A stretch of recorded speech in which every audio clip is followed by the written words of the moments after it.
आज पढ़ना है संचार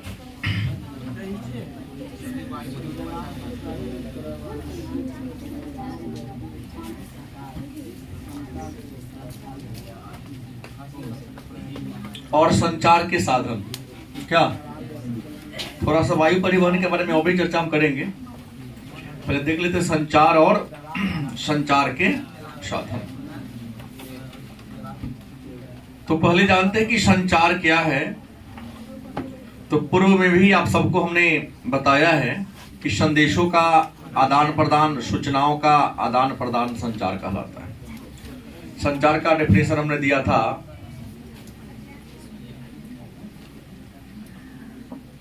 संदेशों का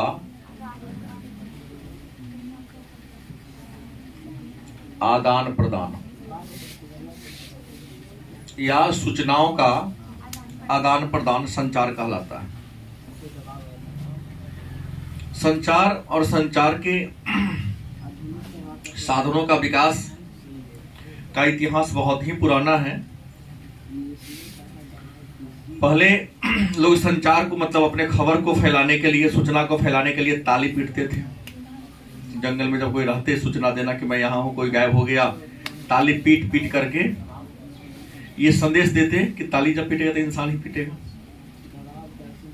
पुराने फिल्मों में आप देखे होंगे कि राजा किसी सूचना को फैलाने के लिए ढोल पीटते थे, ना होता है टुकटुकी पिटवाना।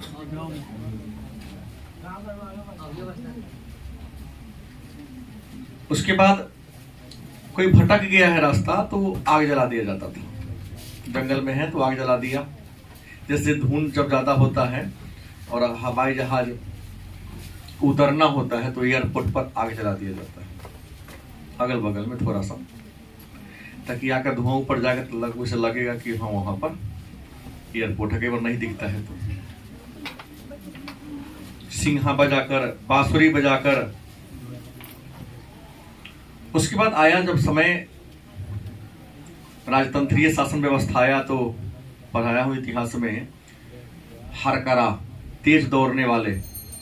कुछ समय आया जब कबूतर भी संदेश को पहुंचाने का काम किया करता था।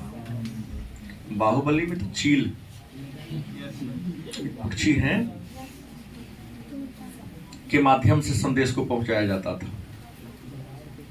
लेकिन जैसे जैसे इंसान, मानव सभ्यता का विकास होता गया, नहीं, जैसे इंसान जल से स्थल की ओर आया, स्थल से पेड़ पर गया, पेड़ से उतरकर धरती पर आया, घुमक्कर जीवन छोड़कर अस्थायी जीवन रहने के लगा, उसी तरह संचार के क्षेत्र में भी क्रांतिकारी बदलाव आया। तो संचार का डेफिनेशन है कि संदेशों का आदान प्रदान क्या कहलाता है? संचार कहलाता है। संचार के साधन की हम बात कर ले, अगर हम बात कर ले संचार के साधन की बात कर लें तो संचार के जितने भी साधन हैं उन सभी साधनों को दो वर्गों में रखा गया है। संचार के सुमित माना कि विषय नहीं है, लेकिन ज्ञान बुरा नहीं होता है, बाद में पछतावा होगा। क्या संचार के कितने साधन हैं? तो संचार के दो साधन हैं। इन दो साधन में एक को कहते हैं व्यक्तिगत साधन, दूसरा कहते हैं सार्वजनिक साधन। एक होता है व्यक्तिगत साधन और दूसरा क्या होता है? सार्वजनिक साधन।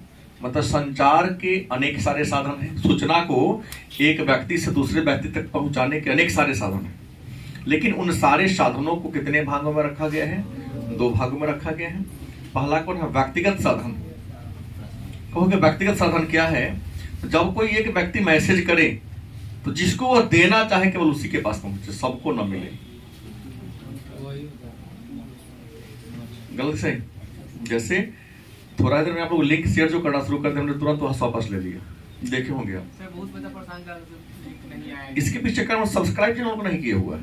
मेरा बच्चा, हमने कहा कि चैनल को सब्सक्राइब करो, उद्देश्य मेरा ये था। क्या दिक्कत है? टिकी टिकी कर लेता, अन्य चीज को कर लेता, अपने जहां ज्ञान की बात वहां करने में कोई दिक्कत है? मैंने तुरंत वहां से वापस लिया। कल अभी तक फर्स्ट वीडियो को लगभग 1000 लोगों ने देखा है, लेकिन सेकंड वाला अभी 500 तक नहीं पहुंचा, क्योंकि हमने उसको रोक के रखा है। मेरा उद्देश्य क्या है कि हमारे जितने बच्चे हैं कि उसको ये करेगा, सब्सक्राइब करेगा, तो ये पता चलेगा ना कि कब हम कौन काम करें, उसको एक्टिविटी मेरा पता चलेगा। गलत कि सही? फिर इसको हम दीपावली और छठ के बीच में पूरा लगातार ये कर देंगे, फ्री करेंगे।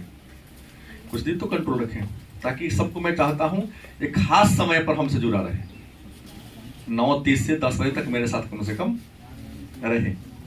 एक सिस्टम में लाना चाहता हूं, दूसरा कोई रीजन नहीं है। फिर तो उसमें फ्री करूंगा ही।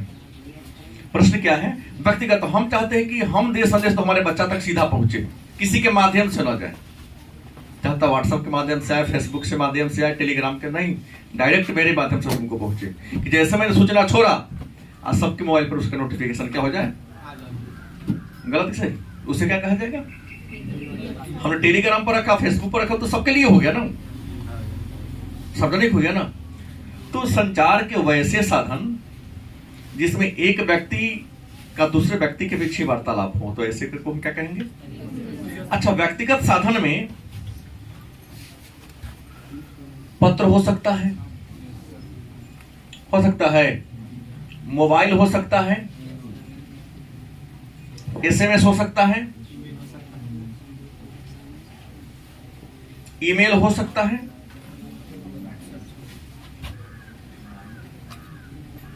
फैक्स हो सकता है, इंटरनेट,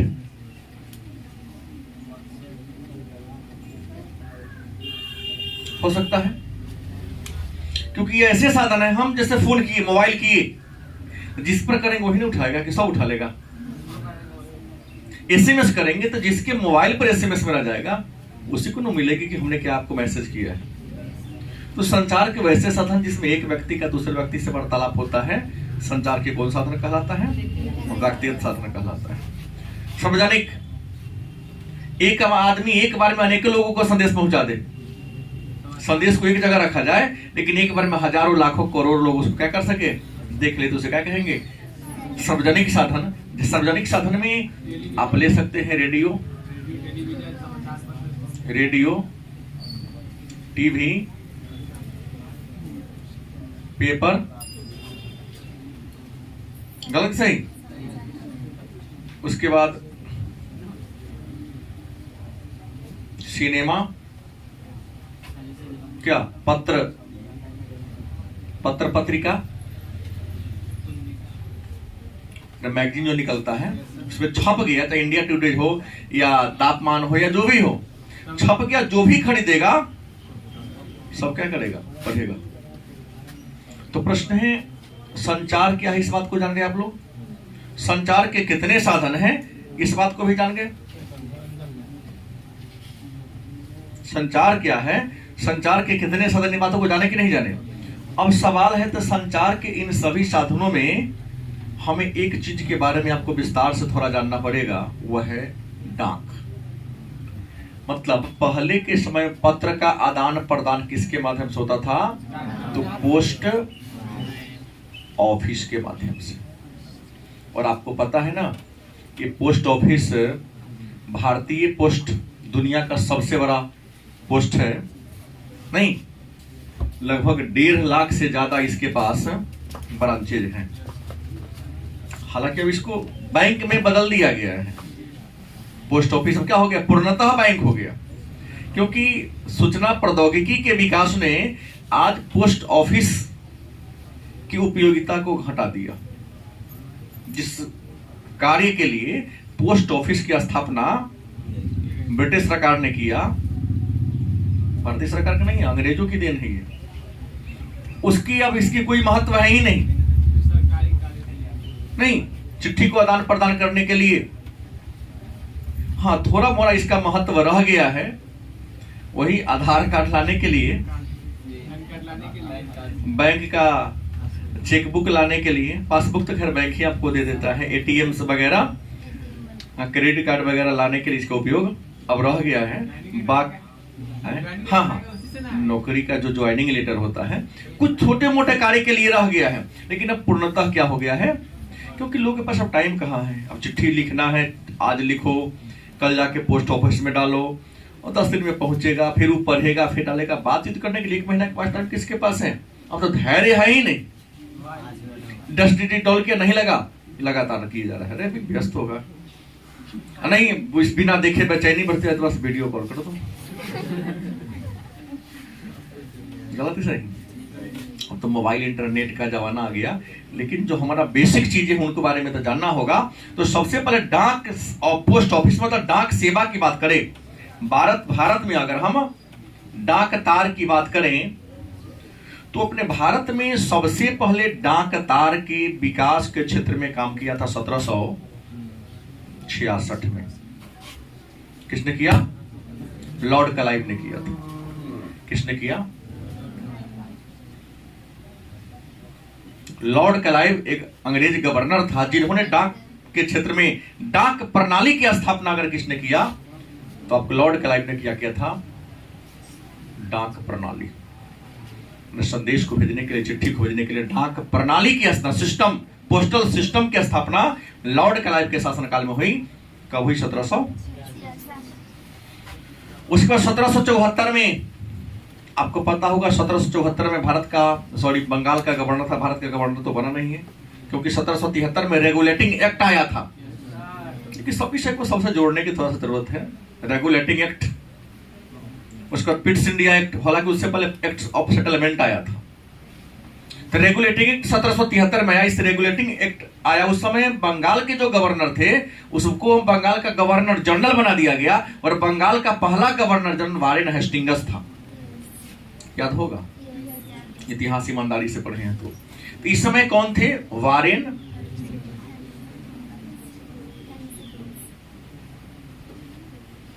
हेस्टिंग्स। और वारेन हेस्टिंग्स के काल में कलकत्ता में जीपीओ खुला था। कलकत्ता में GPO, general post office. GPO का फुल फॉर्म क्या होता है? तो भारत के किस शहर में, किस राज्य में सबसे पहले जीपीओ, जनरल पोस्ट ऑफिस खुला? कलकत्ता में। कब खुला? 1700। किसके शासनकाल में? इसके बाद 1786 की बात करते हैं तो 1786 में मद्रास का आज नाम क्या है? चेन्नई। मद्रास में जीपीओ कब खुला? जीपीओ का मतलब जनरल पोस्ट ऑफिस। 1793 की बात करते हैं तो बंबई में जीपीओ कब खुला? 1793 ईस्वी खुला। लेकिन भारत में पहली बार डाक सेवा का आरंभ, अगर डाक सेवा की बात करते हैं, डाक सेवा की शुरुआत की बात करते हैं कि भारत में पहली बार डाक सेवा शुरू कब हुआ? तो पहली बार डाक सेवा 37 में शुरू हुआ। तो ये सब कहां से जाएगा? 37 में होगा ना। 1837 में भारत में पहली बार डाक सेवा है। याद है कि थोड़ा थोड़ा शब्द का हेरफेर है। भारत में डाक सेवा 1837 में, और 1852 में डाक टिकट की बिक्री प्रारंभ हुई। कहां? कराची में। कहां हुई? डाक टिकट की बिक्री न होता है, पोस्ट ऑफिस में मिलता है डाक टिकट। देखे ना आप लोग? नहीं देखे? 1 रुपया, 10 रुपया, 20 रुपया, 50 रुपया, 100 रुपया का टिकट होता है डाक टिकट। नहीं देखे हैं? खरीद के लाए हुए हैं। उसको लोग रेवेन्यू टिकट कहता है। हाँ, उससे सरकार को राजस्व की प्राप्ति होती है। तो भारत में पहली बार डाक टिकट की बिक्री 1852 में। गवर्नर कौन रहा होगा इस समय? डलहौजी। डलहौजी के काल में कहां बिका था? और आपको बता दें 1854 की कहानी है। 1854 में पूरे भारत में डाक टिकट को बेचने के लिए एक डिपार्टमेंट खोल दिया गया, डाक विभाग।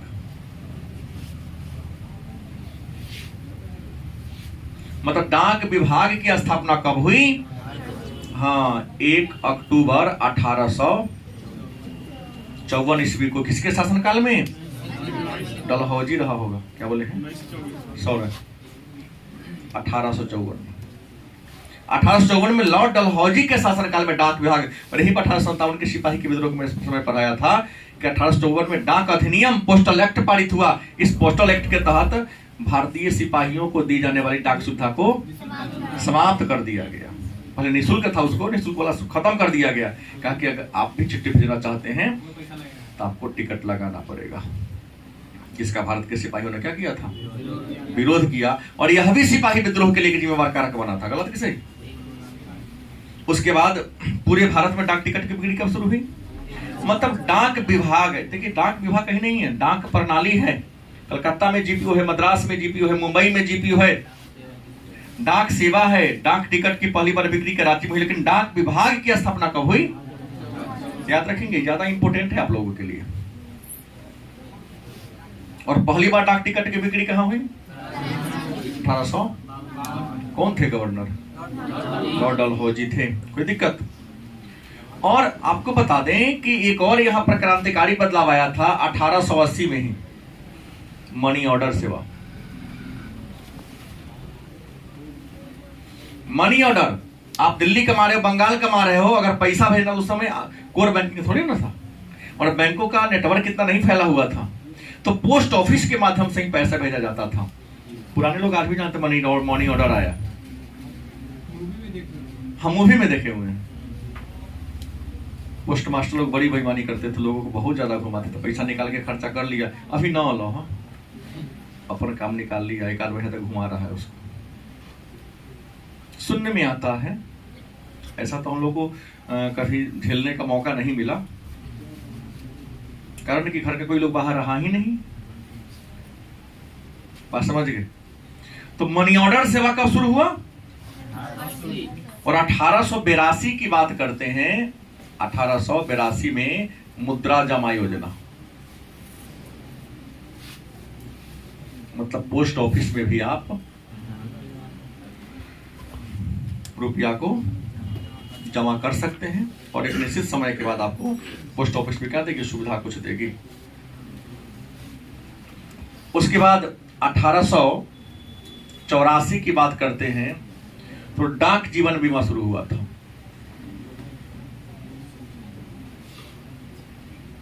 माने पोस्ट ऑफिस भी आपको बीमा करती है। उसके बाद 1907 की कहानी करते हैं। रेलवे शुरुआत हो गया 1907 में, रेल डाक की शुरुआत हुई। मतलब रेल से चिट्ठी आएगा एक दूसरे स्थान, कब शुरू हुआ? रेल डाक की शुरुआत यहां हुआ था। और 1911 में, तब तो जानिए रहे हैं, हवाई डाक, क्योंकि इंडिया में पहली बार हवाई जहाज 1911 में ही चला था। अब पहला पर जो ढुआया वो चिट्ठी के ढुआया था। वो ड्राइवर कौन थे? रतन JRD टाटा। इस हवाई जहाज को चलाने वाला जो पायलट थे उनका क्या नाम था? जमशेदजी टाटा। कहां से? तो यमुना नदी, उत्तर प्रदेश के इलाहाबाद और नैनी के बीच। इस बार इलाहाबाद उत्तर बीच में यमुना नदी बहती थी, उस पर नैनी, तो इलाहाबाद और नैनी के बीच ये चली थी। इसके अलावा डाक विभाग बहुत प्रकार की सेवाएं देती जा रही है। आज डाक विभाग बहुत प्रकार की सेवा दे रही है। जैसे अगर आप बात करेंगे तो स्पीड पोस्ट की बात आपने सुना होगा, सुने होंगे। स्पीड पोस्ट कब शुरू हुआ? तो स्पीड पोस्ट 1986 में शुरू हुआ कि 24 घंटा में आपका चिट्ठी कहीं ना कहीं पहुंचा देगा। गलती की सही? हवाई जहाज से चिट्ठी जाता है 24 घंटा में। और 1 जनवरी के दिन ग्रीटिंग कार्ड सब लोग भेजते हैं। तो ग्रीटिंग सेवा की शुरुआत अब तो कोई नहीं देता है, अब तक सब मोबाइल आ गया। 2000 ईस्वी में हुआ था। 2000 में ग्रीटिंग कार्ड, और बहनें अपने भाई को दूर हैं तो राखी भेजने के लिए राखी सेवा के पोस्ट ऑफिस राखी भी पहुंचाएगी। ये सारी सुविधा 2000 ईस्वी में आया था। डाक विभाग अपने एक्टिविटी को और आगे बढ़ाने के लिए कुछ नया नया काम किया। डाक विभाग ने क्या किया? अपने एक्टिविटी को और आगे बढ़ाने के लिए क्या किया? डाक चैनल क्या शुरू किया? इसकी एक्टिविटी और बढ़े तो डाक चैनल कितने हैं? 6 हैं। पढ़े होंगे क्लास 10 में आप लोगों ने? नहीं पढ़ाया तो गया होगा जरूर कि पोस्ट ऑफिस की उपयोगिता को बढ़ाने के लिए 6 प्रकार के डाक चैनल। पहला है राजधानी चैनल। क्या है? राजधानी चैनल। पहला कौन है? राजधानी चैनल। दूसरा है मेट्रो चैनल। क्या नाम है? Metro channel. तीसरा है ग्रीन चैनल। पूछा गया प्रश्न है आप लोगों में भूगोल में इस टाइप का प्रश्न। उसके बाद पत्रिका चैनल।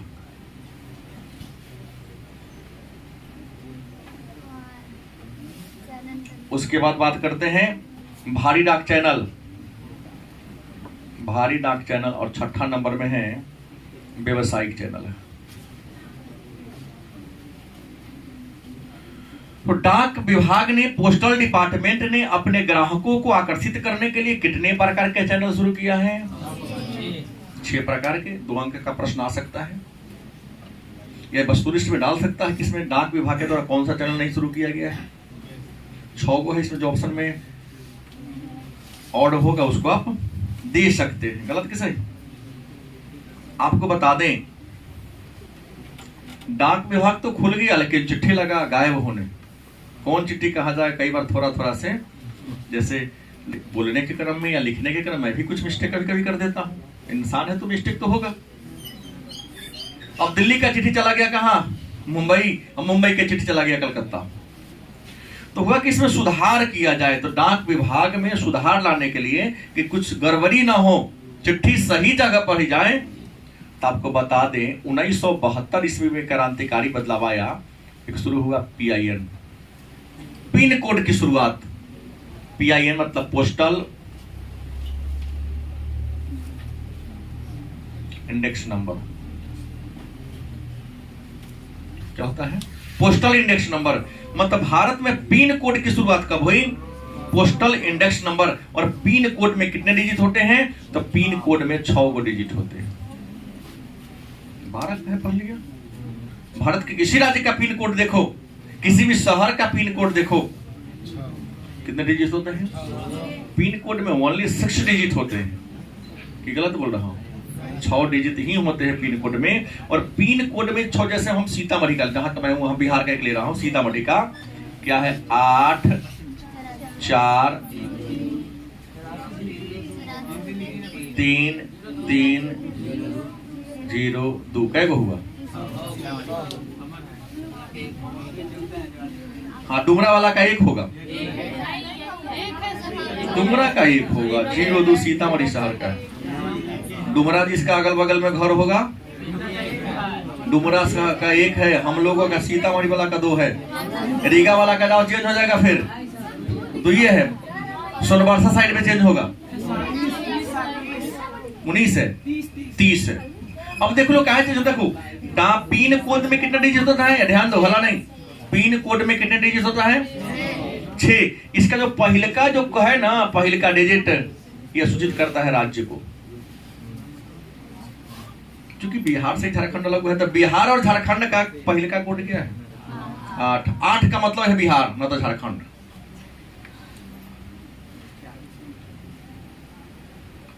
भारत को पिन कोड 8 है, लेकिन भारत को कितने पिन जोन में बांटा गया है? पिन कोड में 6 गो डिजिट होते हैं, लेकिन अगर पूछे कि पिन जोन कितने हैं? 8 हैं। कितने हैं? मतलब किसी का 1 होगा, किसी का 1 होगा, किसी का 2 होगा, किसी का 3, किसी का 4, किसी का 5, किसी का 6, किसी का 7, किसी का। मतलब भारत में 28 राज्य और 8 केंद्र शासित प्रदेश हैं। तो किसी राज्य का देखिएगा शुरू वाला 1 होगा। जैसे दिल्ली से अगर कोई चिट्ठी आए, भारत के उत्तर में, जैसे जो राज्य उत्तर भारत में दिल्ली है, हरियाणा है, पंजाब है, चंडीगढ़ है, हिमाचल प्रदेश, जम्मू कश्मीर, अगर वहां से कोई चिट्ठी आएगा, पिन कोड लिखा रहेगा, देखिएगा शुरू वाला 1 ही होगा। कितना होगा? क्योंकि 2 किसका होगा? तो उत्तर प्रदेश और उत्तराखंड। उत्तर प्रदेश बहुत बड़ा राज्य था, तो उत्तर प्रदेश से जब कोई चिट्ठी आती, देखना शुरुआत में 2 अंक होगा, डिजिट होगा पिन कोड का। अब मूल्यांकन कीजिएगा। यूपी का कितना होगा? 2। राजस्थान, गुजरात, दमन दीव, दादर नगर हवेली, इन सब का 3 है। महाराष्ट्र की बात करते हैं, गोवा, मध्य प्रदेश, छत्तीसगढ़, इसका है 4। बात समझ गए? लेकिन हम सबका नहीं जानेंगे, चारों महानगर का जान ले, क्योंकि चारों महानगर अलग अलग राज्य में है। दिल्ली का पिन अंक कितना है? महाराष्ट्र का कितना है? गलत, 4। महाराष्ट्र का कितना है? 4 है। तमिलनाडु का कितना है? 6। चेन्नई का कितना है? 6 है। और कलकत्ता का कितना है? 7 है। लिखाने क्रम में लिखा दूंगा। मतलब भारत को कितने पिन जोन में बांटा गया है? अब पिन कोड में कितने डिजिट होते हैं? अब पिन कोड का जो पहला डिजिट होता है किसको सूचित करता है? राज्य को। किस सूचित करता है? राज्य को सूचित करता है। इसमें जो दूसरा और तीसरा की बात करते हैं, तीसरा चौथा सबका अलग अलग कुछ ना कुछ क्या है? कोडिंग होगा, तब चिट्ठी हेराता नहीं है। नहीं तो चिट्ठी क्या हो जाएगा? हेरा जाएगा, गायब हो जाएगा तुरंत। तो इसमें हमने कहा कि पहला जो है अंक किसके लिए है? राज्य के लिए। किसके लिए है? राज्य के लिए। दूसरा का जो अंक है ये हो गया जोन, उप जोन। क्या हो गया? उप जोन में आपके कमिश्नरी के लिए आ जाएगा। जैसे हम सब तिरहुत कमिश्नरी में रहते हैं, देखिएगा 8-4। पटना का होगा तो 8 के बाद 4 ना होगा, देख लीजिएगा। नहीं हो, गारंटी है कि नहीं होगा। दरभंगा मधुबनी के जाइएगा तो 8 के बाद 4 नहीं होगा, अलग होगा। ये जो तीसरा का आ जा रहा है ना, तीसरा या तीसरा चौथा दोनों को ले सकते हैं। ये आपका जिला को सूचित कर देगा, कौन जिला में जा रहा है। सीतामढ़ी शिवहर निकला है तो यहाँ सीतामढ़ी शिवहर के दोनों वाले 3-3 होवे करेगा, लेकिन ये चेंज हो जाएगा। और ये जो है गंतव्य,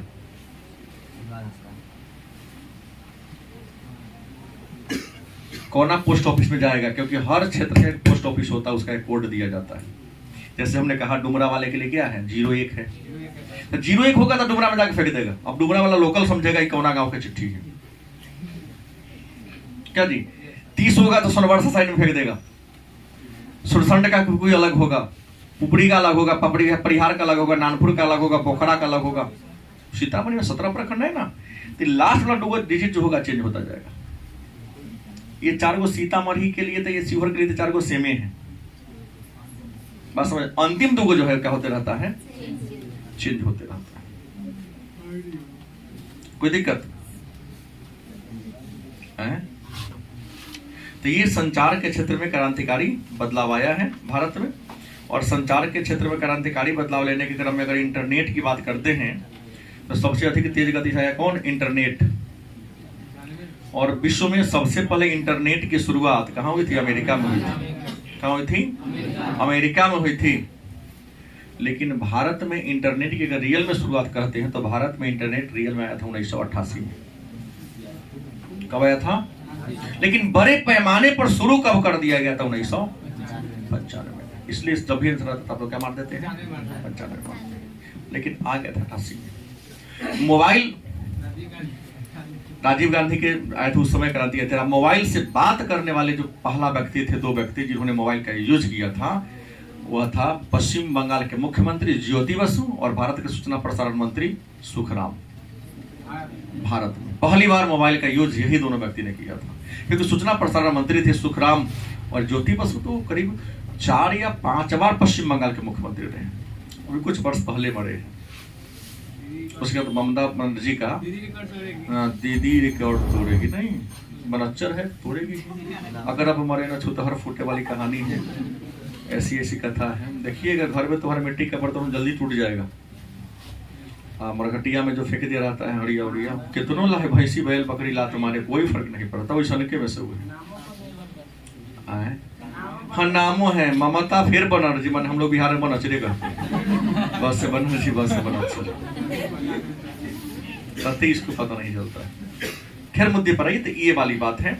और अब तो हम लोग अंतरिक्ष की दुनिया की बात करते हैं, तो भारत में अंतरिक्ष के क्षेत्र में भारत ने पहला जो अपना सैटेलाइट छोड़ा था उसका नाम था आर्यभट्ट 1975 में। उसको भी छोड़ने के लिए हमारे पास टेक्नोलॉजी था ही नहीं, रूस के बैकानूर से भेजा गया था। क्रांतिकारी बदलाव लाने के बाद आई अपने यहाँ आंध्र प्रदेश के सतीश धवन अंतरिक्ष केंद्र है। श्रीहरिकोटा एक टापू है, वहां पर हाँ एक टाप बना, वहां यंत्र बैठाया गया इसरो का, Indian space and research centre. अंतरिक्ष के बारे में अनुसंधान करने के लिए भारत में इसरो है, अमेरिका का नसा है। क्या जी, हर देश का अपना अपना होता है जो अंतरिक्ष के बारे में रिसर्च करती है।